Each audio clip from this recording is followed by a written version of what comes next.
What's going on, everyone?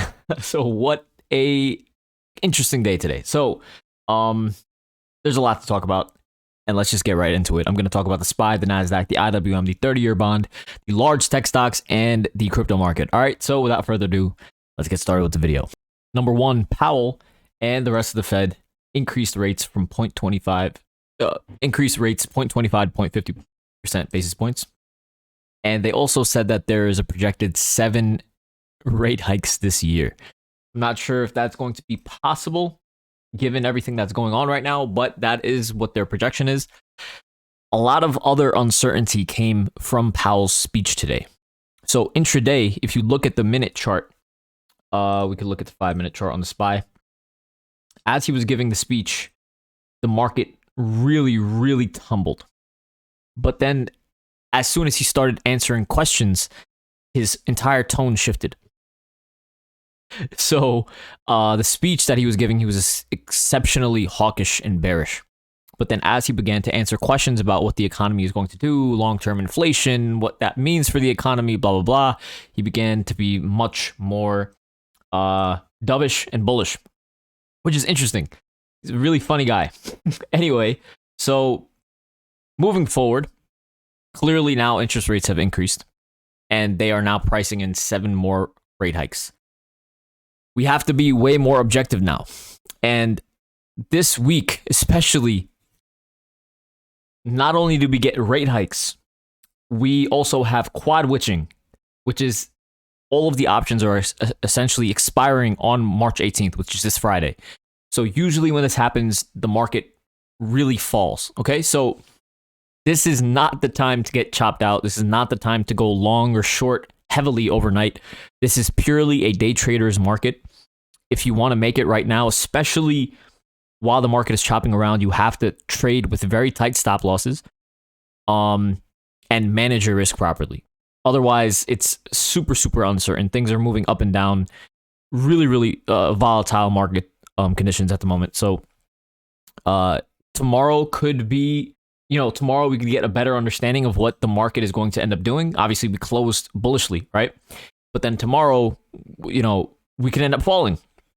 So it's really interesting what's going to happen the rest of this week. And then Friday is quad witching. So the next 2 days essentially are going to be very important for the market overall. And then it comes the weekend. So who knows what's going to happen if Russia, something happens with another nuclear plant or something, so there's a lot that can still happen in the next coming days. But regardless, we just have to trade the chart. And currently, the SPY chart looks very bullish. Clearly, we closed above every major level of resistance, which is why I alerted into LOTTO QQQ calls. So I alerted those in the Discord. If you guys are interested, you guys can join that in the channel description.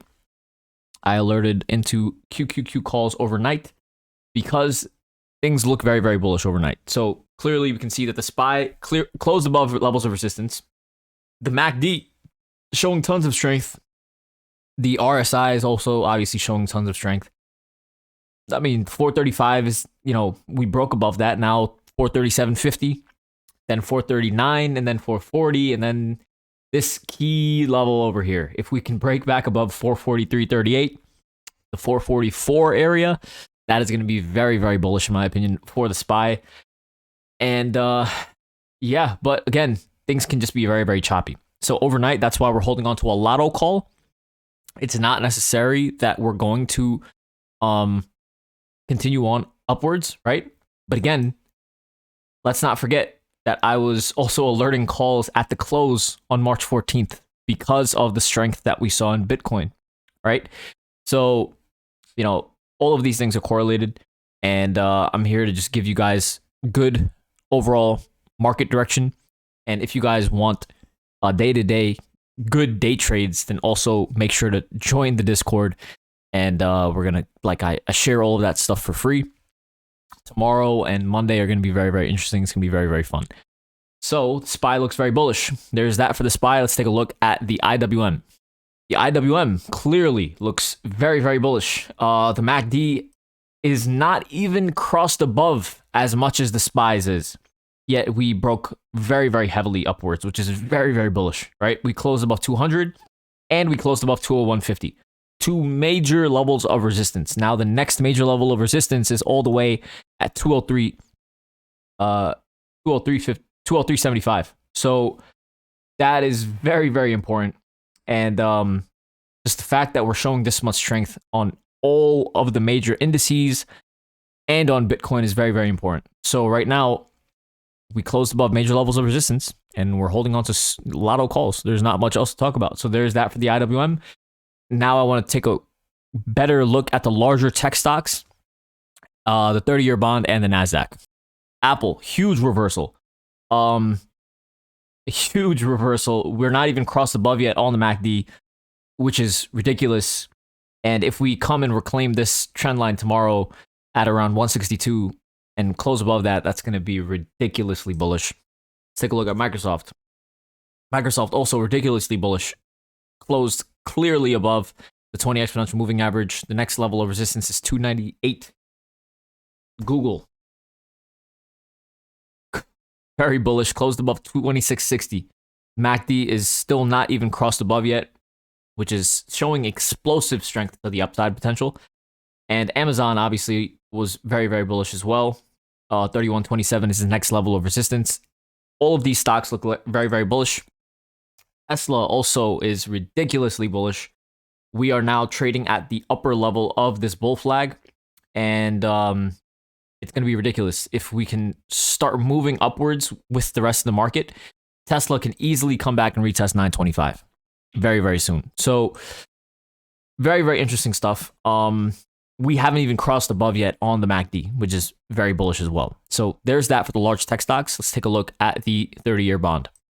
All right, so the bonds intraday, they took a tumble due to the hawkishness of Powell. So I showed you guys the 5-minute chart of the SPY. As the SPY was tumbling, the bonds came back and retested 150 here, right? And then as the market obviously rebounded, the bonds also rebounded. So currently the bonds are showing decent support above 152. Again, you know, the bonds are not, at the moment, they're not heavily correlated to the equity prices. These are more, I guess now they're showing more of a projection of the longer term vision of what the market is going to do. But, you know, that can change. But right now, like, the bonds are definitely showing a lot of weakness, but it's not being translated yet into the equities market. So it's going to be very interesting if that persists. Now let's go ahead and take a look at the NASDAQ. And of course, the NASDAQ quite clearly is very, very strong. We closed above 338. We closed above 339.33. And we are right below this very important 340.76 level at the close. We closed right below that level at 340.32. So it made sense to get into lotto calls. In terms of bullishness on the MACD, it is very bullish. The IWM looks the most bullish because it hasn't moved up as much as the SPY or the NASDAQ. But the NASDAQ made the strongest dollar move and percentage move. So I decided to get into lotto QQQ calls.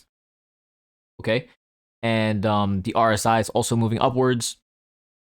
Overall, the entire market looks bullish. And the entire stock market looks bullish. And now let's go ahead and take a look at the crypto markets. The crypto markets, obviously Bitcoin also looks very, very bullish into the close, obviously, right? It looks like we're about to close above 40,300, which was a very, very important level to close above. And now it looks like we're about to close above this trend line. Again, all major assets are very, very bullish. The only thing that isn't bullish at the moment are the 30-year bonds. So again, when there is all of this strength here, there's no reason to go short. And there's no real reason to be speculative against what the market is giving us. Yes, the Fed increased interest rates. But if the equities markets and the crypto markets are responding this way, you have to just, you have to take the chance. You have to go long, shoot or shoot. Okay? So there's that. The entire market looks bullish. The crypto markets look bullish. Tons of strength. The crypto markets actually Bitcoin actually took strength from Ethereum. So Ethereum and the other L1 tokens were very bullish before Bitcoin made this move. So Ethereum was strong. AVAX, Sol, the other coins as well were strong, right? And then Bitcoin ended up following. So it's really interesting to see the correlation between like the coins and everything taking turns and pumping. So yeah, it's that gives for a healthy market environment, and the fact that that's happening again is very, very good for the crypto markets in general. And yeah, overall the entire market, everything really looks bullish. So that's why we took some lotto calls overnight. If you guys are interested, join the Discord in the description. Make sure to follow, comment, subscribe, do all that good stuff, and have an amazing day. Thank you.